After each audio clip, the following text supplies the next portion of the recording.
Good day.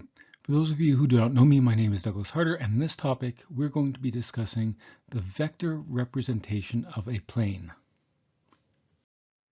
So in this topic, we will describe the vector representation of a plane. We will derive an ideal representation. We will determine the point on the plane that is closest to a given point W using this ideal representation. And we will find a formula for the minimum distance from W to that plane.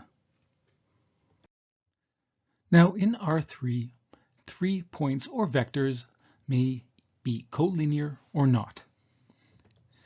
If they are collinear, they define a line in 3 space. Consequently, any 2 of those 3 also define that same line. Alternatively, if they are not collinear, those 3 points must define a plane in 3 space. Now suppose that we have 3 non-collinear vectors, u1, u2, and u3. In this case, we can define these 3 vectors that are pairwise differences of those 3 vectors on the plane. So these are the vectors we are calculating, and of course these actually are 3 vectors from the origin that are all parallel to the plane. Now all 3 of these vectors are parallel to the plane. What we will do is we will choose those 2 vectors that have an angle between them that is closest to 90 degrees and relabel them v1 and v2. So for example, in this example below, we would choose those 2 vectors and label them v1 and v2. All right, given the vectors v1 and v2, we will apply the Gram-Schmidt algorithm, and this will result in 2 orthonormal vectors that are now still parallel to the plane. These will be vectors v1 cap and v2 cap. So we normalize the vector v1.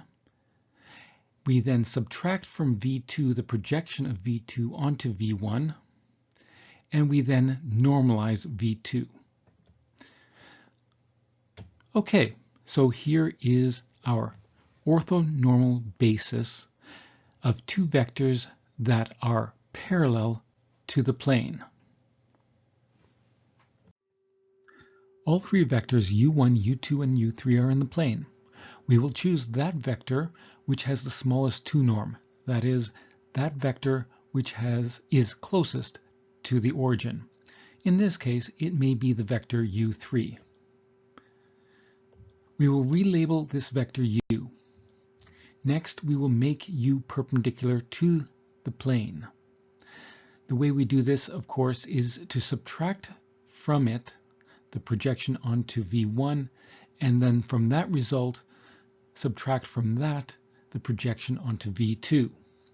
This will give us the vector u perp. Okay, so now we have a point in the plane that is closest to the origin. Thus, a vector representation of this plane is the vector u perp, which we just found, plus all linear combinations of the 2 normalized unit vectors v1 cap and v2 cap. We can also use u perp to find an equation of the plane. Suppose that we have 3 points u1, u2, and u3 that are not collinear, but that are in fact very close to being collinear.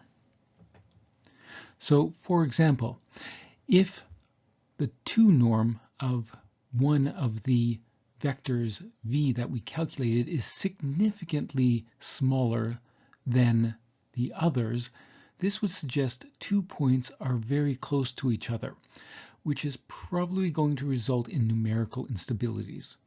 So if the ratio of the smallest 2 norm is smaller by a factor of 10 to the negative 7, then we may declare the 2 points or the 3 points to be essentially collinear. Another issue may be that v1 and v2 may be almost parallel. So once again, they may be almost collinear. We could, for example, calculate the cross product of V1 and V2. And if this cross product is very, very small, then we may declare the two vectors to be essentially collinear, and therefore the original 3 points were collinear. In either case, it would be appropriate to declare the 3 points essentially collinear and then, if necessary, try to find a different point in the plane. Following this topic, you now know how to find the vector representation of a plane passing through 3 points in 3 space. And of course, you also therefore know how to use the perpendicular vector u perp to find the equation of that plane. You also understand that while 3 points may not be exactly collinear, they may be very close to being collinear, which may actually magnify any numerical error in finding the plane passing through those points. Here are the references, acknowledgements, the colophon, and a disclaimer. Cheers!